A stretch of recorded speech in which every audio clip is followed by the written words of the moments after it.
Beloved saints, today's 5-minute message of redemptive history is about Jonathan Apphus in the genealogy of the high priest from the 6th book of the Redemptive History series, the eternal high priest of the covenantal oath.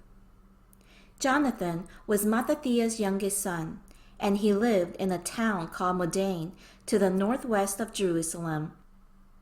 Mattathias led the Maccabean revolt during the reign of Antiochus IV of the Seleucid dynasty. He was a descendant of Asimoneus from the house of Jehoiarib, the first division among the 24 divisions of priests, and a native of Jerusalem. After Judas Maccabeus died in 160 BC, those who have turned away from the law began to resurface. The Seleucid general Bacchidus tortured, abused, and killed anyone who had followed or supported Judas Maccabeus. This was the greatest tribulation for the Jews since the return from Babylon. It was at this time that Jonathan rose as a leader at the request of the people. Although he had already been appointed by the Seleucid king, because the ungodly people of that time who did not fear God and Jewish traitors who rejected the law rose from all sides to harm the Jews and exert evil influence on them. It was actually the Jews who had requested that Judas Maccabeus' brother Jonathan become their king. Thus, Jonathan accepted the people's request with the resolution that he would also die for his nation.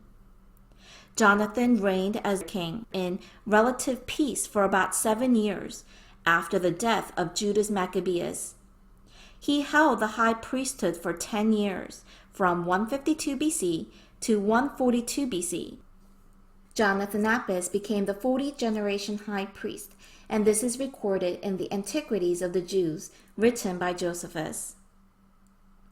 The name Jonathan means God is given, and his nickname Apphus means pretense or the diplomat. It is an allusion to his adept diplomatic character by which he hid his true intentions in order to benefit in dealing with others. Around 145 BC, when Demetrius II became king, the Jews conspired against Jonathan.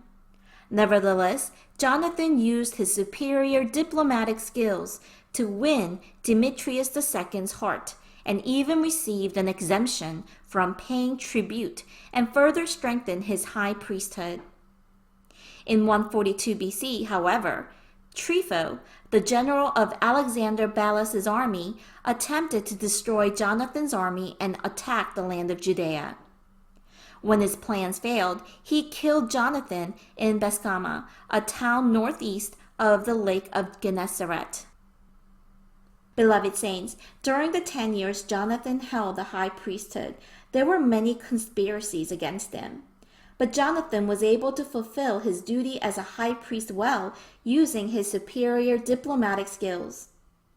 Everyone, it is necessary to have an upright and pure heart to do God's will, but at times there is a need for shrewd wisdom that can stand against unrighteousness. Matthew 10:16 states, "I am sending you out like sheep among wolves. Therefore, be as shrewd as snakes and as innocent as doves." I pray that we will possess wisdom like Jonathan and fulfill God's will on this fallen world. I bless in the name of the Lord.